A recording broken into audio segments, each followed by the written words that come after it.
Well, kung sikat sa kanilang profesyon sina Chris Aquino at James Yap, hindi rin papahuli ang kanilang anak na si Baby James na kinilalang most favorite child personality.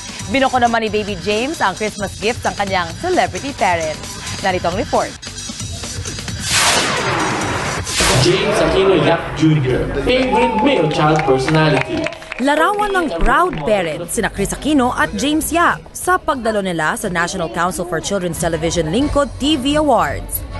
Isa si Baby James sa kinilalang most favorite child personality, kasama ang child wonder na si Zayjan Haranilla.